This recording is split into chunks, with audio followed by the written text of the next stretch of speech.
கடவுள் வாழ்த்து. ஐந்து கரத்தனை ஆனை முகத்தனை இந்தின் இளம் பிறை போலும் எயிற்றனை நந்தி மகந்தனை ஞான கொழுந்தினை புந்தியில் வைத்தடி போற்றுகின்றேனே. அனைவருக்கும் இனிய மாலை வணக்கம். ராஜபாளையம் முத்தமிழ் சங்கம் இன்றைக்கு 111வது நாளாக கருத்துரை தொடர் ஆய்வரங்கை தொடங்கியிருக்கின்றது. மிகச் சிறப்பானதொரு முறையில் இன்றைக்கு நம்மிடையே தலைமை உரையாற்றி நிகழ்ச்சியை சிறப்பிக்க இருக்கக்கூடிய நம்முடைய முனைவர் இவாஞ்சல் மனோகரன் ஐயா அவர்களை அன்புடன் வணங்கி வரவேற்கின்றேன். சிறப்புரை ஆற்றுவதற்கு யுவகலா பாரதி கவிப்பிரியா அவர்களையும் அன்போடு வரவேற்கின்றேன்.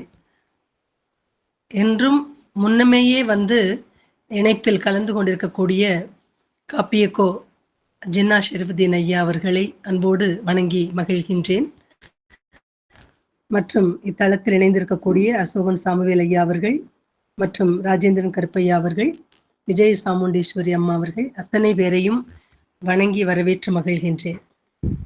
இன்றைக்கு யுவகலா பாரதி கவிப்பிரியா அவர்கள் பேச இருக்கக்கூடிய தலைப்பு இசையின் மகிமை. அவர்கள் இசையை முறையாக கற்றவர்கள், கர்நாடக இசையை முறையாக கற்றவர்கள். ஏதாவது ஒரு தலைப்பில் பேசுங்களேன் என்று கேட்டதற்கிணங்க அவர்கள் ஒப்புக்கொண்டார்கள். சரி, நான் ஒவ்வொரு ராகத்தினுடைய சிறப்புகள் என்னவென்று பகிர்ந்து கொள்கிறேன் என்று முன் வந்தார்கள். அவ்வகையில் இன்றைக்கு அம்மையார் அவர்கள் பேச வந்திருக்கின்றார்கள் நம்மிடையே. அவர்களை அன்போடு வரவேற்கின்றேன்.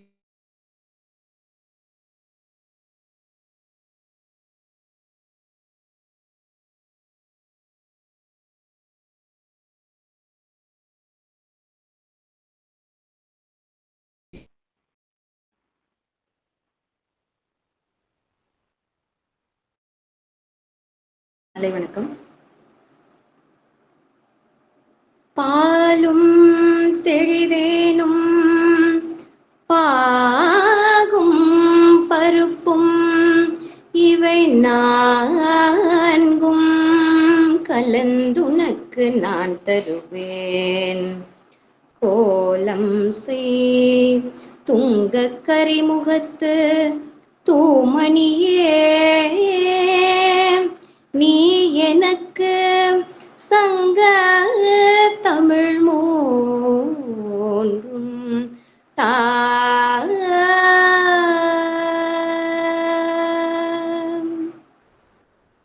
இறைவனை பிரார்த்தித்துக் கொண்டு எனக்கு பிறப்பளித்த என் தமிழுக்கும் என் இசைக்கும் ஊக்குமை கொடுத்த என் பெற்றோருக்கு முதல் வணக்கம். ராஜபாளையம் முத்தமிழ் சங்கத்தில் இணையத்தில் இணைந்திருக்கும் அனைத்து சான்றோர் பெருமக்களுக்கும் இசையின் மகிமை எனும் தலைப்பில் பேச வந்துள்ள என்னை, என் பேச்சை கேட்பதற்கு இணைந்துள்ள அத்தனை நல்லுள்ளங்களுக்கும் என் நன்றி கலந்த வணக்கங்களை முதற்கண் தெரிவித்துக் கொள்கிறேன். நமது சான்றோர்கள் இசையினை நாத வடிவினாய், நாதத்தின் கீதமாய், கீதத்தின் லயமாய், லயத்தின் ஆனந்தமாய் உணர்ந்து வழிபாட்டுக்கு இசையே சிறந்த சாதகமாக கையாண்டார்கள். இயல், இசை, நாடகம் இம்மூன்றும் நம் வாழ்வில் கலந்திருக்கும் ஒன்றாகும். அதில் முக்கியமான இசை தொன்று தொட்டு நமது கல்வி, கலை, விஞ்ஞானம் இவற்றோடு கலந்து விளங்குகிறது. நுண்ணிய கலைகளில் தலை சிறந்த கலை இசைக்கலை என்றும் இலக்கண இலக்கியங்கள் முறையாக வகுக்கப்பெற்று வளர்ச்சியுற்றதாக சங்கீத இசை நூல்கள் வழியாக தெரிய வருகிறது. ஸ்ரீமத் ராமாயணத்தை ஸ்ரீராமனின் மைந்தர்களான லவகுசர்கள் ஜகம் புகழும் புண்ணிய கதை ராமனின் கதையே என்று இசை வடிவில் தான் முதலில் மக்களுக்கு ராமாயணத்தை அறிமுகப்படுத்தினார்கள். பல யோகிகளும் ஞானிகளும் கடவுளை இசை வடிவாகவே உணர்ந்து பிறவி பயனான மோட்சத்தை அடைய இசையே சாதனம் என நிரூபித்துள்ளனர். சைவம், வைணவ பெரியவர்கள் ஆயிரக்கணக்கான பாடல்களை பாடி ஒப்பற்ற பொக்கிஷங்களாய் தந்துள்ளார்கள். அவ்வழியில்தான் நாமும் இசையை வளர்த்து வருகிறோம். இசை என்பது மனித மனதை ஈர்க்கக்கூடியது. இசையால் வசமாக இதயம் எது என்று நாம் அனைவரும் சொல்லுவதுண்டுதான். அது மட்டுமல்லாது இயற்கையோடு இணைந்து ஓரறிவு முதல் 6 அறிவு உயிரினங்கள் வரை எல்லா உயிரினங்களும் இசைக்கு கட்டுப்பட்டுதான் இருக்கிறது என்பது உண்மை. அவ்வகையில் சங்கீதம் பயின்றவர்கள், அதை ஆராய்ச்சி செய்தவர்கள் என பலர் இதை சொல்லுகிறார்கள். ஆராய்ச்சியில் நிரூபித்தும் செய்துள்ளார்கள். அவை என்னவென்றால், சங்கீதம் மனதை சாந்தப்படுத்துமாம், இரத்த அழுத்தத்தை குறைக்க உதவுகிறதாம், மூளையை இயக்கத்தை தூண்டுகிறதாம், 4 கால் பிராணிகளின் பால் சுரப்பை பெருக்குகிறதாம், செடி கொடிகள் நன்றாக வளரச் செய்யும் எனவும் பல நிரூபணம் செய்பவர்கள் விஞ்ஞானபூர்வமாக நிரூபித்துள்ளார்கள். இசையில் பல துறைகள் உள்ளன. வாயினாலும் இயற்கை கருவியினாலும் வெளிப்படுத்தக்கூடிய வெளிப்பாடு அன்றாடம் நாம் கவனித்தால் நுண்ணியமாக அறியலாம். முதலில் வாயினால் இசைக்கக்கூடிய வாய்ப்பாட்டை பற்றி பார்க்கலாம். ராவணன் எனும் அரக்கன் அவன் தோல் வலிமையும் வாழ் வலிமையும் மிகுந்தவன் என்பது நாம் அனைவரும் அறிந்ததே. அந்த செருக்கில் கைலை மலையை பெயர்த்தெடுக்க எண்ணினானாம். அதில் கோபமடைந்த இறைவன் தன் கால் பெருவிரலை ஊன்றி ராவணனை செருக்கிழைய செய்தானாம். அப்போது ராவணன் அலறி தான் அழிந்து போவோமோ என்ற நிலை, ஒரு பயம் அவனுள் உண்டானதாம். அப்போது அவனுக்கு ஒரு ஞானம் உதயமாயிற்று. இறைவன் இசையை விரும்பி கேட்டருளும் விருப்பினன் என்பதை உணர்ந்து தன் கை நரம்புகளை வீணையாய் அமைத்து இன்னிசை பாடி இறைவனை மகிழ்வித்து உய்வு பெற்றானாம். இச்சம்பவத்தை எண்ணினார் திருநாவுக்கரசர். தவறு செய்த ராவணனுக்கு இசை கேட்டு இறைவன் இறங்கி அருளியது போல சமன் சமயம் தீநெறிப்பட்டு தடுமாறி தவறிழைத்த தன்னையும் இசை பாடினால் இறைவன் மன்னிப்பார் தானே என்ற ஞானம் உணர்வினால் இசையோடு கூடிய தேவார பாடல்களை பாடி குவித்தாராம்.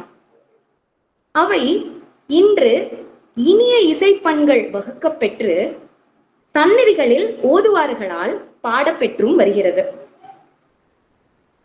பாணர்கள் பாடிய பாலை பண்ணின் இன்னிசையை கேட்டு ஆறலை கள்வர்களும் தன் கொலை கருவிகளை கீழே போட்டனர் என்பதை ஆறலை கள்ளர் படைவிட அருளின் மாறலை பேர்க்கும் மறுவினன் பாலை என்று புறநராற்றுப்படை பாடலை புலப்படுகிறது. இசைக்கு 7 ஸ்வரங்கள் அடிப்படையாக கொண்டவை. அப்படி 7 ஸ்வரங்களை அமைத்து ஸ்வரங்கள் இசைத்ததோடு அதற்கு தகுந்தாற்போல் ஆடல் கலையையும், ஆடலுக்கு தகுந்தாற்போல் அலங்காரத்தையும், அலங்காரத்திற்கு தகுந்தாற்போல் மேடைகளையும் அமைத்து சிறப்பளிக்க வல்ல ஒன்று இசைக்கு உள்ளது. அவ்வகையில் இசையில் 7 ஸ்வரங்கள் சா ரி க ம ப த நீ என்று. இவற்றிற்கு தமிழ் இசையில் வேறு பெயர்களும் உண்டு. குரல், துத்தம், கைக்கிளை, உழை, இழி, விளரி, தாரம் என்று அழகான தமிழ் பெயர்களும் இட்டுள்ளனர்.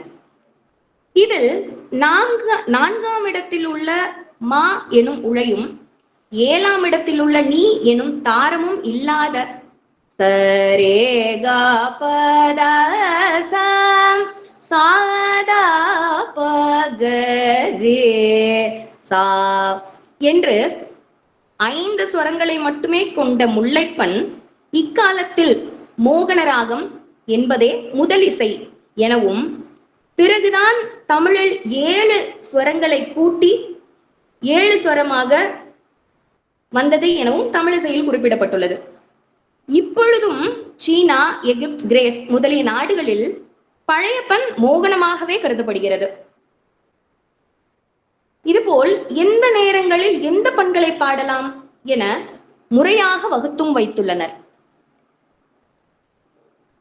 அதற்கு எடுத்துக்காட்டாக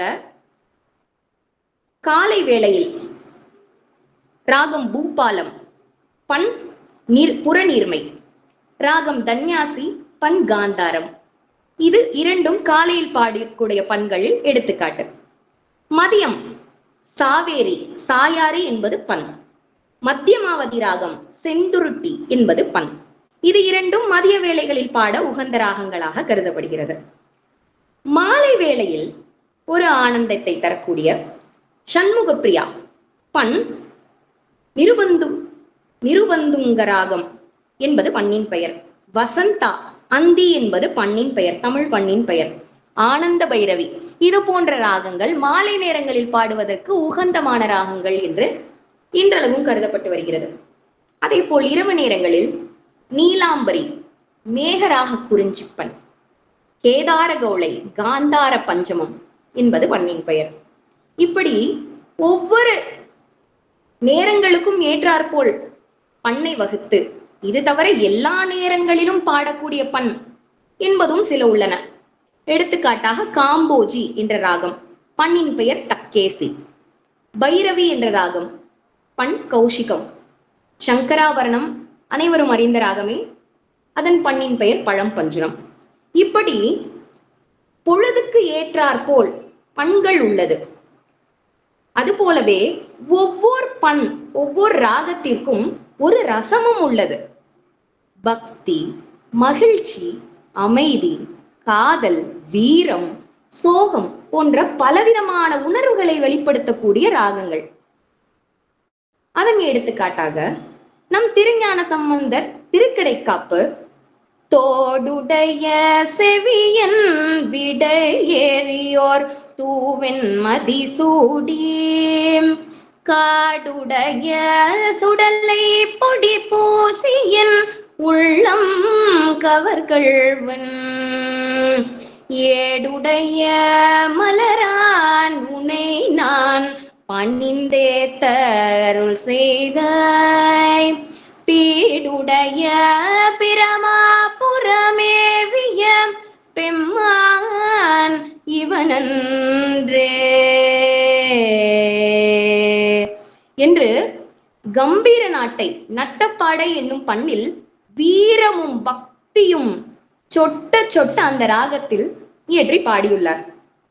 அதே போல் மாணிக்க வாசகர் திருவெம்பாவையில் காதார் குழலாட பைம்பூன் களநாட போதை குழலாட வண்டின் குழாமாட சீத புனலாடி சிற்றம்பலம் பாடி வேத பொருள் பாடி அப்பொருளாமாம் பாடி என்றும் நமது சிந்துவில் புள்ளிக்கலாவமையில் வாகன் சக்தி புதல்வனான கனயோகன் மலை போல மழை போல தான் திரண்ட கோலம் 12 பாகன் கனயோகன் என்ற அற்புதமான மகிழ்ச்சி ரசத்தை ஊட்டக்கூடிய ஆனந்த பைரவி ராகத்தில் பல தமிழ் பண்கள் பாடப்பட்டுள்ளன. இதே போல் பெரியாழ்வார் திருமொழியான மாணிக்கங்கட்டி வைர மீடை கட்டி ஆனி புன்னார் செய்த வண்ண சீரு தொட்டில் பேணி உனக்கு பிரமன் வீடு தந்தான் மானி கூறலனே தாலேலோ வைய மழந்தானே தாலேலோ என்று இரவு நேரத்திற்கே உரித்தான ஒரு தாலாட்டு பாட்டாக நீலாம்பரி எனும் ராகத்தில் மேகராக குறிஞ்சி என்ற பண்ணில் அழகாக இயற்றி பல இசைப்பாடல்களை நமக்கு தந்துவிட்டு சென்றுள்ளனர். இவ்வாறு பல உணர்ச்சிகளை உள்ளடக்கியதாக அமைக்கப்பெற்றதே நம் இசையாகும். இதுவே கர்நாடக இசையில் எடுத்துக்கொண்டால் கீர்த்தனை என்னும் இசை வடிவம் 16ஆம் நூற்றாண்டில் வடிவமைத்து இசை உலகிற்கு அறிமுகம் செய்யப்பட்டதாகும். இவ்வடிவம் 3 பகுதிகளை கொண்டதாக அமைந்துள்ளது. பல்லவி, அனுபல்லவி, சரணம் என்று 3 பகுதிகளை கொண்டது. இவ்வடிவம் இறைவனின் கோயிலில் கர்ப்ப கிரகத்தை பிரதட்சிணம் செய்துவிட்டு பின்னர் வெளிப்பிரகாரத்தை பிரதட்சிணம் செய்வதை போன்ற உணர்ச்சியை அளிக்கிறதாம். இந்த உணர்வை கொண்டுதான் கீர்த்தனத்தை உருவாக்கியுள்ளார்கள். எவ்வளவு அழகாக இருக்கின்றதல்லவா? கீர்த்தனம் என்ற சொல்லுக்கு இறைவனின் புகழ் பாடுதல் என்ற பொருளாகுமாம். நாம் இசை வடிவாக பக்தி செய்கிறோம். பக்தி மார்க்கம் என்பது 9 வகைப்படுமாம். இறைவனின் கதை பெருமைகளை கேட்டு பக்தி அடைதல், இறைவனின் நினைவில் பக்தி கொள்ளுதல், இறைவனின் திருவடியை சேவித்தல், இறைவனை பூஜை செய்து பக்தி செய்தல், இறைவனை வணங்கி பக்தி செய்தல், இறைவனுக்கு சேவை செய்து பக்தி செய்தல், இறைவனை நண்பனாக பாவிப்போமா, இன்று செல்வோம் அன்று செல்வோம் என்று ஒவ்வொரு நாளும் சென்று கொண்டே இருந்ததாம். ஒரு நாள் தன் முதலாளி அனுமதி கிடைத்ததும் சிதம்பரம் புறப்பட்டாராம். வழியில் திருப்பன்கூர் எனும் திருத்தலம் உள்ளதாம். அந்த திருத்தலத்தில் சிவனை சேவித்து போட்டு போகலாம் என்று அவர் தலத்திற்குள் செல்கிறார். அவர் தாழ்த்தப்பட்ட குலத்தினர் என்பதால் அவரை ஒரு சிலர் கோவிலுக்குள் செல்ல அனுமதிக்கவில்லையாம். ஆகையால் கோவில் வாசலில் இருந்தபடி இறைவன் தெரிகிறானா என்று எட்டி எட்டி உள்ளே பார்த்தாராம். இறைவன் உருவம் அவருக்கு தெரியவில்லை. கருவறைக்கு முன் இருந்த பெரிய நந்தி மூலவரை மறைத்துக் கொண்டது. சிவபெருமானை பார்க்க முடியவில்லையே என்ற வருத்தத்திலும் எப்படியாவது பார்த்து விட வேண்டும் என்ற ஆதங்கத்திலும் நாட்டை குறிஞ்சி எனும் ராகத்தில் இறைவனை நினைத்து உருகி அவர் பாடத் தொடங்கினாராம். அதை கேட்டு மயங்கிய இறைவன் தன் பக்தனை தானும் தன்னை தன் பக்தனும் பார்க்க வேண்டும் என்பதால் நந்தி பகவானை சற்று நகர்ந்து இருக்கும்படி சொல்லினாராம். நந்தியும் விலகி நின்று பக்தனை தரிசிக்க வழிவிட்டு நின்றாராம். அந்த தலத்தில் இன்றளவும் நந்தி விலகிதான் நிற்கிறார். இதுவே நம் இசையின் பெரும் மகிமையாக கருதப்படுகிறது. அந்த காலத்தில் மட்டுமல்ல, இந்த காலகட்டங்களிலும் இசை பல அற்புதங்களை நிகழ்த்தியுள்ளது. அப்படி நான் கேள்விப்பட்ட ஒரு அற்புதமான நிகழ்ச்சி, நாம் அனைவருக்கும் நன்கு அறிந்த வயலின் வித்வான் குன்னக்குடி வைத்தியநாதன் ஐயா அவர்கள் தன் கச்சேரிக்கு ஒரு வெளிநாட்டு பயணம் மேற்கொள்கிறார். அவர் சென்றதோ பாலைவன பகுதியை சார்ந்த ஒரு இடமாகுமாம். நிகழ்ச்சி நடக்கும் வேளையில் ஐயா அமிர்தவர்ஷினி ராகத்தை பற்றி அதன் தன்மைகளை பற்றியும் சொல்லி முடித்துள்ளார். அதை கேட்டு அங்கிருந்த பெருந்தகை ஒருவர் அவரை கையோடு அந்த இடத்தில், அந்த நகரத்தில் மழையே பெய்யாத ஓரிடத்திற்கு அழைத்து சென்று அவர் சொன்ன கூற்றை நிரூபிக்குமாறு கேட்டுக்கொண்டாராம். குன்னக்குடி வைத்தியநாதன் ஐயா அவர்களுக்கோ சங்கடமான சூழ்நிலையாய் மாறிவிட்டது. உடனே இறைவன் மீது பாரத்தை போட்டுவிட்டு பிரார்த்தனை செய்தாராம். மனம் உருக வயலினை எடுத்து தன் மனம் ஒன்றி அமிர்தவர்ஷினி ராகத்தை வாசிக்க ஆரம்பித்தாராம். அவர் வாசித்த சில மணி நேரங்களிலேயே அங்கு மழைச்சாரல் கொட்ட தொடங்கிவிட்டதாம். இதை கண்டு அங்கு கூடியிருந்த அனைவரும் அவரை வணங்கி மன்னிப்பு கூறி அவருக்கு பரிசாக ஏதும் அளிக்க வேண்டுமே என்று தங்கத்தாலான ஒரு வயலினை அவருக்கு பரிசளித்து விட்டனராம். அதை அவர் அங்கிருந்து எடுத்துக்கொண்டு இங்கு விமான நிலையத்திற்கு வந்தடைகிறார். அங்கிருந்து நாம் தங்கம் கொண்டு வருவதனால் வரி கட்ட வேண்டுமாம். இங்கு காவலர்கள் நிறுத்தி, நீங்கள் இதை வரி கட்டவில்லை, இது ஒரு காரணமாக இருந்தாலும் நீங்கள் செய்துவிட்டு வந்தது நம் இசையின் மகத்துவத்தை அங்கு கூறிவிட்டு அங்கு இருந்து ஒரு சிறப்பை எடுத்துக்கொண்டு வந்துள்ளீர்கள். அதன் குறிப்பாய் இங்கு இதை காட்சிப்படுத்துவோம் என்று சில காலம் இங்கு விமான நிலையத்தில் அது காட்சி பொருளாய் இருந்தது என்று கூறியுள்ளார். இப்படிப்பட்டது நம் இசையின் அற்புதமும் மகிமையும் ஆகும். அடுத்ததாக இசைக்கும் கருவிகளை பற்றி பார்க்கலாம். வெறும் வாயால் பாடுவது மட்டுமே இசை அல்லவே. அப்படி பார்த்தால் கருவிகள் 4 வகையாக பிரிக்கப்பட்டுள்ளன. தந்தி கருவிகள், துளையுள்ள கருவிகள், தோளால் செய்யப்பட்ட கருவிகள், அடித்து ஒலிக்கும் கருவிகள் என கருவிகள் 4 வகையாக பிரிக்கிறோம். தந்தியால் வாசிக்கக்கூடியவை வயலின், வீணை, இது போன்ற அனைத்தும் தந்தி கருவிகள் என கூறுகிறோம். துளையால் வாசிக்கக்கூடியது என்பது நமது நாதஸ்வரம், புல்லாங்குழல், இப்படியான வாத்தியங்கள் துளை கருவிகள் எனலாம். தோளால் வாசிக்கப்படுவது என்பது மிருதங்கம், மங்களவாத்தியம், இது அனைத்தும் தோளால் வாசிக்கக்கூடியது. அடித்து வாசிக்கக்கூடிய என்பது சிங்கி, ஜால்ரா போன்றவை அடித்து வாசிக்கக்கூடியது. இப்படியாக கருவிகளை 4 வகையாக பிரித்துள்ளனர். முதல் 2 தந்தி வாத்தியமும் துளை வாத்தியமும் ஸ்ருதியை சம்பந்தப்படுத்தி பாடும் முறையை கொண்டது. 3ஆம் 4ஆம் வாத்தியங்கள் அது இரண்டிற்கும் இசையை இன்னும் கூட்டி இனிமையை கூட்டி தரக்கூடியவையாக அமையும். வீணை 2 வகையாக பிரிக்கிறோம். ஒன்று ஸ்ருதி வீணை என்றும் இன்னொன்று ஸ்வர வீணை எனவும். ஸ்ருதி வீணை என்பது என்னவென்றால் நம் தம்புராவை தான் ஸ்ருதி வீணை என நாம் அழைப்பதுண்டு. ஆதிமுனியான நாரதர் தம் தம்புராவின் இசையை மீட்டி தேவதேவர்கள் கோட்டையே மயக்கி வைத்துள்ளார் என்பது நம் அறிவரும் அறிந்தது. அதே போல் வீணையில் ஒரு தந்தி உள்ளதை பிரம்ம வீணை என்றும், 2 தந்தி கொண்டதை நகுலன் வீணை என்றும், இதுபோல் 3 தந்தி, 7 தந்தி, 9 தந்தி, 21 தந்திகள் கொண்ட வீணைகளும் உள்ளன. நம் தமிழிசையில் வீணை என்ப கருவிக்கு ஒப்பாக யாழ் என்ற கருவி இசைக்கப்பட்டு முற்காலத்தில் இருந்து வந்துள்ளது.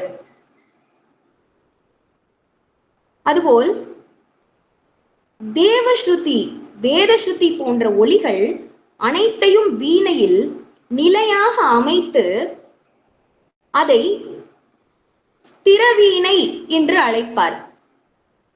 அந்த வீணையை மானசா, பம்பா போன்ற புண்ணிய தீர்த்த கரைகளில் வைத்து விடுவார்களாம். அந்த வீணையில் காற்று தாக்கியவுடன் ஒரு கம்பீரமான நாதம் உண்டாகி அவ்விடத்தில் பிரம்ம தியானம் செய்து கொண்டிருக்கும் மகாரிஷிகளின் செவிகளுக்கும் மனதிற்கும் அளவற்ற ஆனந்தம் கொடுக்குமாம். என்ன ஒரு அதிசயம்! இது என்னவென்றால் இது இன்றளவும் அது நடைமுறையில் உள்ளதாம். அது இன்னும் அதிசயமாக கருதப்படுகிறது.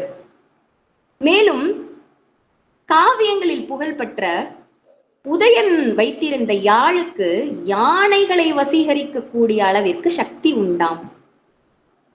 பாணப்பட்டன் எழுதிய காதம்பரி என்ற நூலில் மகாஸ்வேதை என்ற காந்தர்வ பெண் வாசித்த வீணையின் தெய்வீக இசையில் மயங்கிய மான்களும் பிற விலங்குகளும் இசை வரும் திசையை நோக்கி ஓடினவாம்.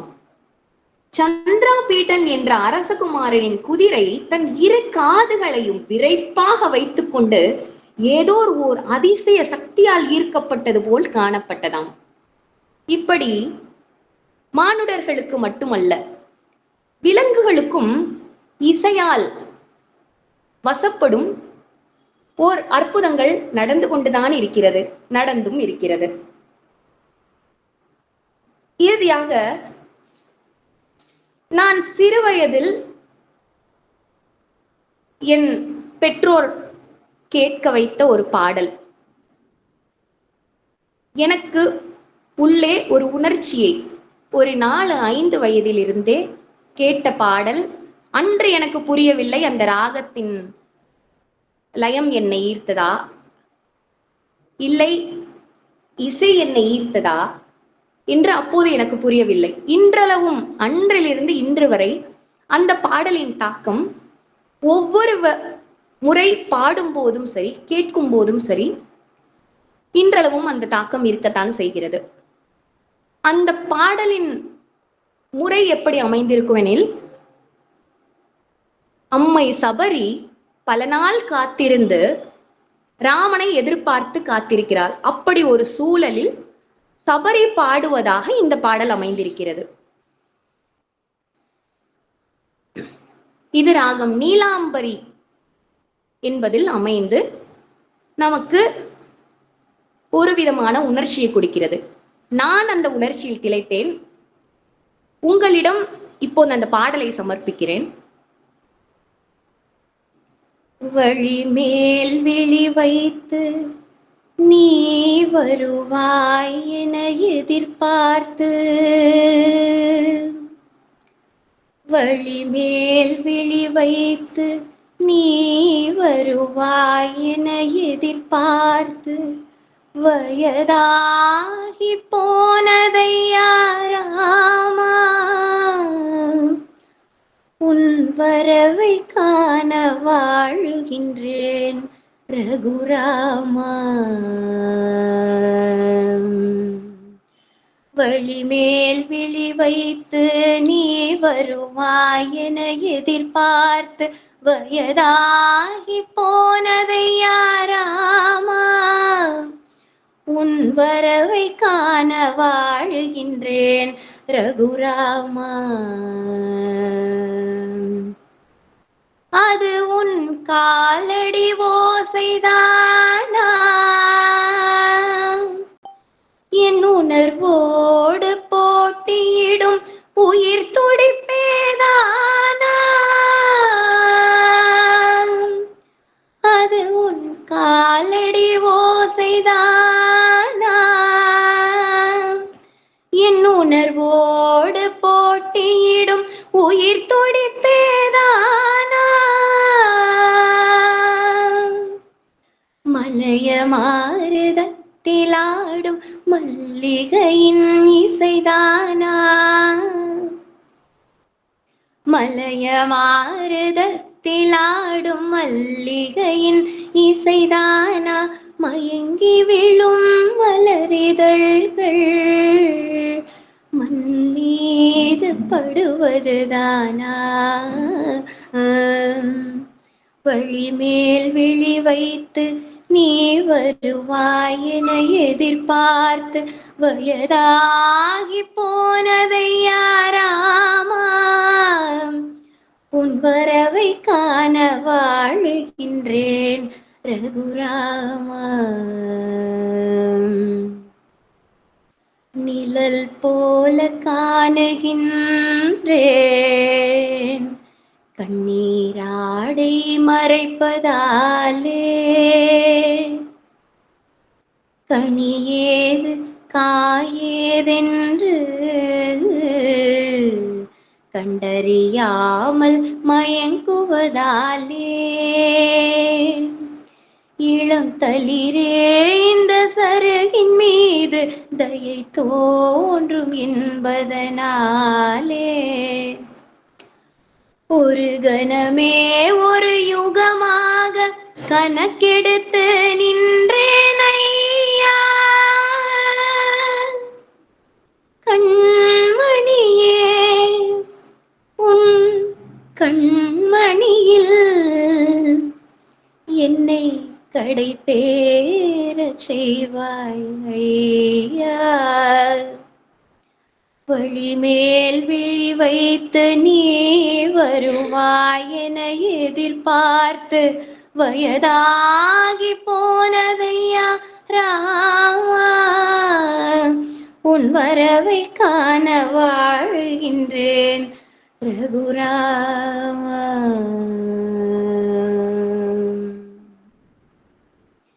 இப்படியாக இந்த பாடல் அமைந்தது.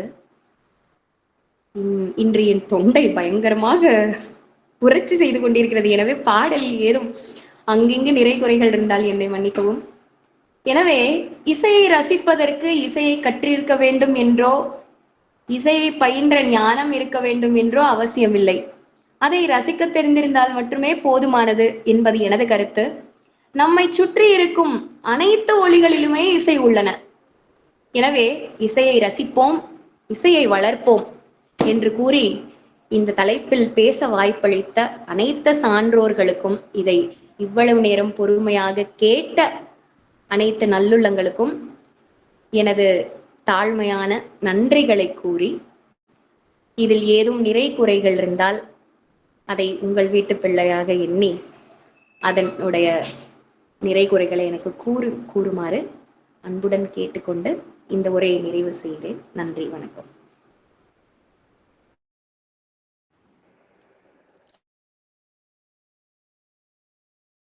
நன்றி.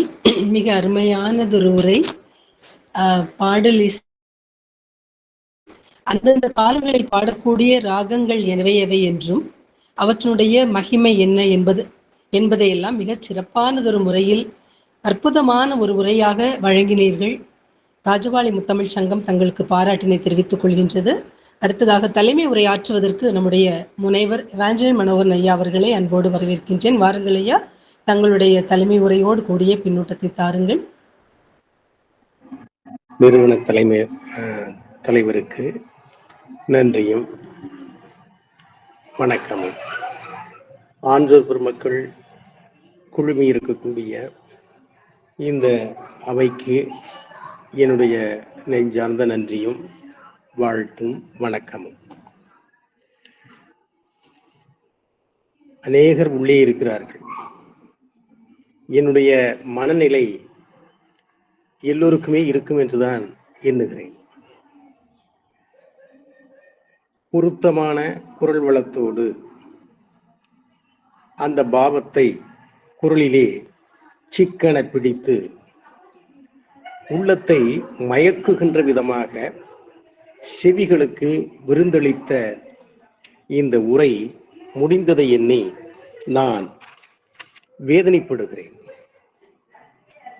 எத்தனை பாவம், எத்தனை உணர்ச்சி, எத்தனை குழைவு, எத்தனை இழைவு, எத்தனை நெருக்கம், எத்தனை இணக்கம் எல்லாம் கலந்த உரை இந்த உரை.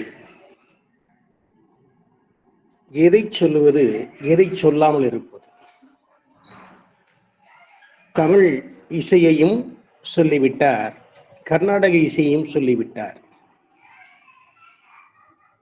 ஆரம்பிக்கின்ற பொழுதே ஔவையின் அந்த பாடலை சங்கத்தமிழ் மூன்றும் எனக்கு தா,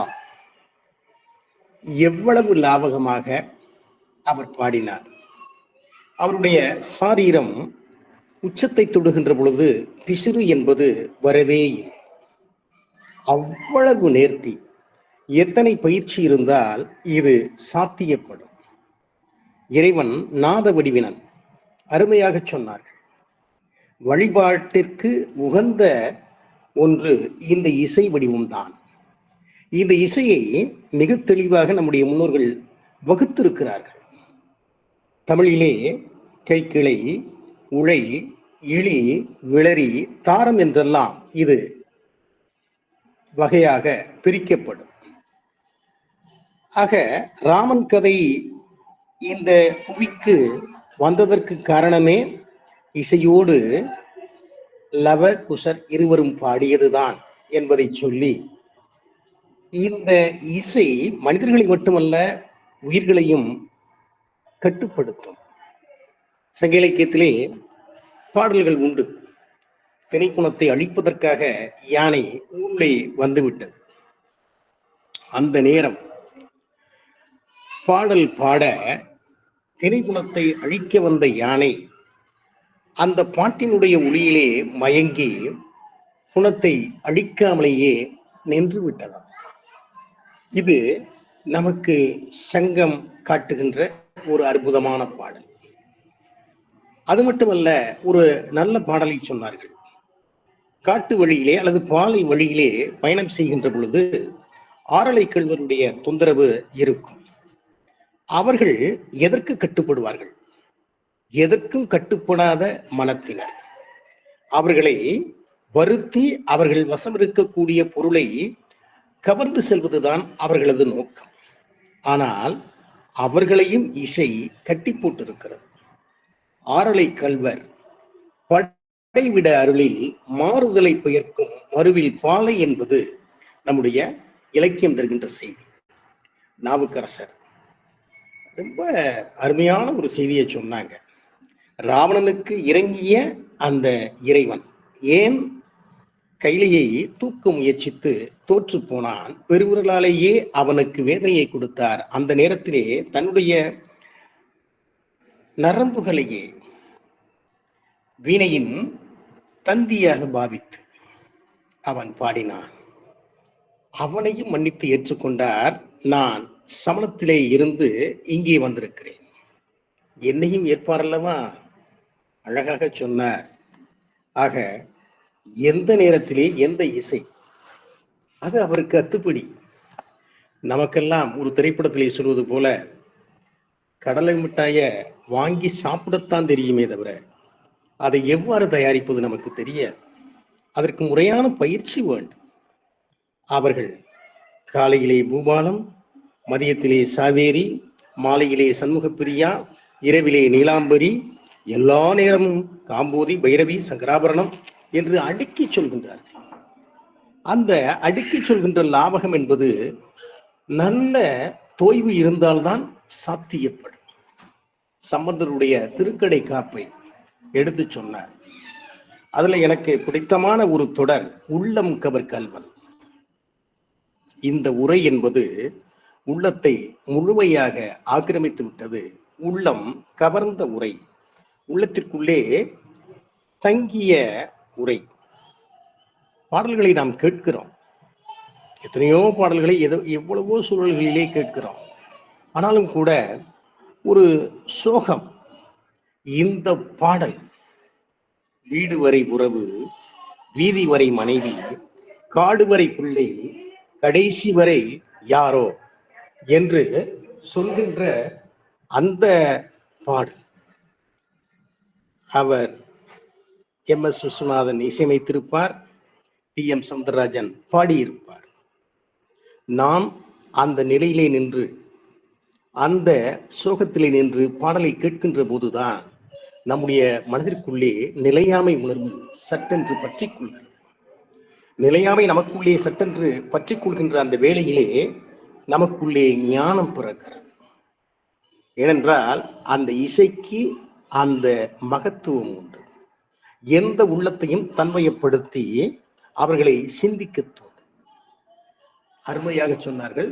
சில வகையை சொன்னார்கள். நாம் இங்கே சரிவை, கிரியை, யோகம், ஞானம் 4 சொல்லுவோம். இவர் 9 சொன்னார். பெருமை, நினைவு, திருவடி, பூசை என்று அடுக்கி சொன்னார். அருணாசல கவிராயரை மறக்க முடியாது. அண்ணாமலை ரெட்டியாருடைய காவடி சிந்தை நாம் மறக்க முடியாது. பாரதியாருடைய இசைப்பாடல்களை மறக்க இயலாது. எல்லாமே அதுல 2 சம்பவங்கள். ஒன்று நந்தனாருடைய உள்ளம். இறுதியாக பாடினாரே சிறு வயதிலே கேட்ட பாடல் என்று சபரியினுடைய அந்த ஏக்கம். வரமாட்டீங்களா? நான் வழிமேடு ஒளி வச்சு நீங்க வருவீங்கன்னு எதிர்பார்த்து காத்திருக்கிறேன். அந்த சத்தம், ஆக உன்னுடைய வரவுக்காகவே வாழ்ந்து கொண்டிருக்கிறேன், வரமாட்டையா? முதுமையிலே நான் தடுமாறுகிறேன், தளர்ந்து போனேன், எல்லாமே தளர்ந்து போன நிலை, வரமாட்டாயா? வந்து என்னுடைய உயிரை உய்விக்க மாட்டாயா என்று அழகாக சொல்லியிருக்கிறார். எனக்கு இசையினுடைய நுணுக்கம் தெரியாது. பாடலை ரசிப்பேன், பாடலை கேட்டு அதே போல பாடுவேன். ஆக இன்றைக்கு அவர் ஒரு அருமையான இசை விருந்தை நம்முடைய செவிகளுக்கு வழங்கி இருக்கிறார்.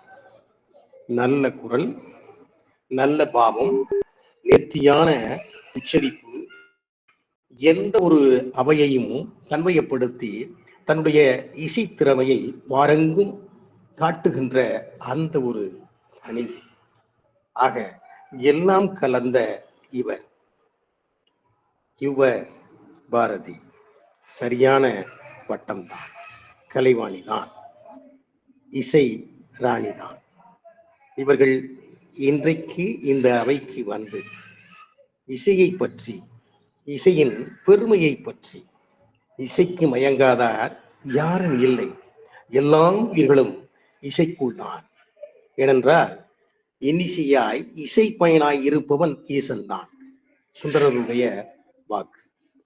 அந்த அடிப்படையிலே அருமையாக சொல்லி எங்கள் உள்ளங்களை எல்லாம் கொள்ளை கொண்ட அம்மையார் அவர்களுக்கு முத்தமிழ் சங்கத்தின் சார்பாக நன்றியும் வாழ்த்தும் வணக்கம். வாய்ப்புக்கு நன்றி, வணக்கம். நன்றி ஐயா. மிகச் சிறந்ததொரு தலைமை உரையும் பின்னூட்டத்தையும் அளித்தீர்கள். அடுத்ததாக வினைத்தீர்த்தான் ஐயா, உங்களுடைய பின்னூட்டத்தை தாருங்கள் ஐயா. ரொம்ப மகிழ்ச்சி. நம்ம சான்றோர் நிலையெல்லாம் வணங்குறேன். இன்றைக்கு உரையை கேட்டேன், ரொம்ப அழகா இருந்தது. இசையோட பாடி சொன்ன முறையே ரொம்ப அழகு. ஓசை ஒலியலாம் ஆனாய் நீ கேளாங்க. நம்ம மனோகரன் ஐயா சொன்னதுக்கு அப்புறம் என்னத்த சொல்றது? இன்னிசையாய் இசைப்பயனாய் சொன்னாரு. அதிலே சத்தம் இருந்தது அப்படிங்கிறாங்க. விவிலியத்திலேயே அதான் சொன்னாங்களாம். நான் இன்னொரு சத்தம் கரைக்கும் நிசப்தம் பேசுறேன் பார்த்தேன். சத்தத்தை கரைக்குதா நிசப்தம் நம்ம பேசுறதெல்லாம் நம்ம ரெக்கார்ட் பண்ணி வைக்கிறது. அசோகனையாலாம் இந்த சப்தத்தை கரைக்காம அதை கொஞ்சம் நிலைநிறுத்தி தர்றாரு. அதெல்லாம் ரொம்ப பெரிய விஷயம். இந்த உரைய நீங்க மறுபடியும் திருப்பி கேட்டு பார்க்கலாம். கேட்டு பார்த்தா இப்ப நான் அதை செய்யறேன். என்னுடைய உரைகளை நானே திருப்பி கேட்கிறேன். நம்ம பேச்ச நம்மளே கேட்காம அடுத்தது யாரும் கேட்க போறான். அதனால கேட்டா நமக்கு நம்மை மேம்படுத்திக் கொள்ளவும் உதவுறது. அதை இப்ப நம்ம அசோகன் ஐயாவோ சரஸ்வதி அம்மாவோ எல்லாரும் செய்யறாங்க. அதனால எனக்கு மகிழ்ச்சி. உங்களுடைய உரையில நிறைய ரொம்ப சிறப்பா இருந்தது. அதாவது பண்ணோடு ஒருவன் பாடினான்டா கேட்டு தெரிஞ்செடுத்து போன இடம் நாங்க. அப்ப அந்த பண்ணும் சேர்த்து சொல்லுகிற ஒரு முயற்சி ரொம்ப சிறப்பு. உங்களை பாராட்ட வாழ்த்துறேன். நண்பர்களெல்லாம் வணங்குறேன். நன்றி. நன்றிங்க ஐயா. அடுத்ததாக அசோகன் ஐயா உங்களுடைய பின்னோட்டத்தை தாருங்கள் ஐயா.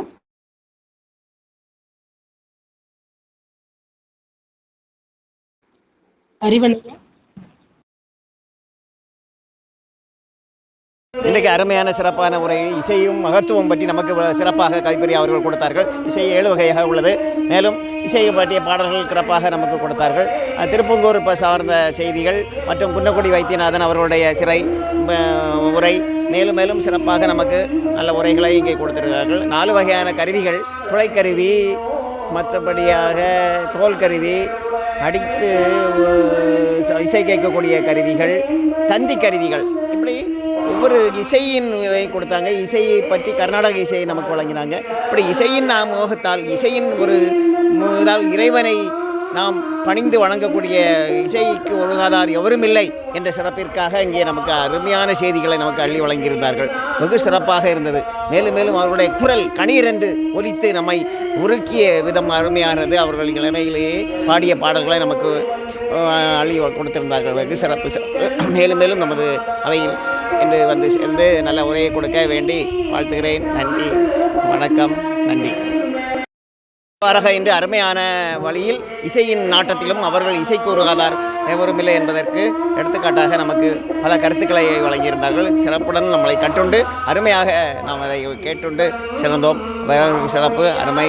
நன்றி நன்றி நன்றி. நன்றிங்கய்யா. அடுத்ததாக அறிவனையா உங்களுடைய பின்னோட்டத்தை தாருங்கள். நன்றிங்கம்மா. நன்றி. அம்மையார் அவர்கள் இன்று மிகச் சிறப்பான இன்னிசை கலந்த உரையை நிகழ்த்தி அவையை மகிழ்வித்திருக்கின்றார்கள். அம்மையார் அவர்களுக்கு நன்றி. ஏற்கனவே சபரி என்ற பாத்திரத்தை இந்த அவை அரங்கு 2-3 முறைக்கு மேல் அதை தொடர்பான சபரி தொடர்பான கருத்துக்கள் வந்திருக்கின்றது, கேட்டிருக்கின்றோம். என்றாலும் சபரி தொடர்பான இது வேறு வகையிலே வேறு கோணத்திலே காட்டியவாறு மிகச்சிறப்பான ஒரு அமைவிலே சபரி எண்ணும்பொழுது ஒரு உயர் மதிப்பு வரக்கூடிய அளவிலே இன்றைய உரையாடல் இருந்தது என்று அம்மையார் அவர்களை பாராட்டி அவருடைய இன்னிசை குரல் வளம் மேலும் உலக மக்களின் அனைவர் காதிலும் எட்ட வேண்டும் என்ற அளவிலே வாழ்த்தி அவையை வணங்கி மகிழ்கின்றேன். நன்றி, வணக்கம். நன்றி ஐயா. அடுத்ததாக கந்தனையா உங்களுடைய பின்னோட்டத்தை தாருங்கள் ஐயா. அனைவருக்கும் வணக்கம். அம்மையார் அவர்கள் தேடி கண்டெடுத்த முத்தாக கவிப்பிரியாவின் இசையின் மலையில் நனைந்து குறையொன்றும் இல்லை கண்ணா என்று பாட தோன்றுகிறது. பாட தெரியவில்லை, இருந்தாலும் பரவாயில்லை. தானே முக்கியம், பாடலாம் முக்கியம். சரி, நன்றி, வணக்கம். நன்றிங்கய்யா. மிக சிறப்பானதொரு சிறப்புரையை ஆற்றி எல்லோருடைய உள்ளத்தையும் கொள்ளை கொண்ட கவிப்பிரியா அவர்களுடைய உரை மிக அருமை என்று கூறி இத்தோடு இந்த நிகழ்ச்சியை நிறைவு செய்து கொள்ளலாம் என்று நினைக்கின்றோம். நன்றி, வணக்கம். நிறைவு செய்யலாம் ஐயா.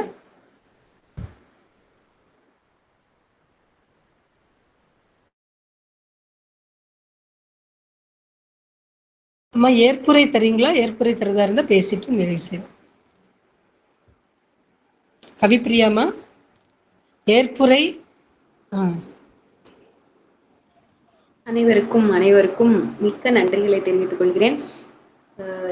இன்றைய உரையை பற்றி அனைவரும் இவ்வளவு பொறுமையாக கேட்டு பின்னோட்டம் அளித்துள்ளீர்கள். தங்கள் அனைவரின் சான்றும் கூற்றும்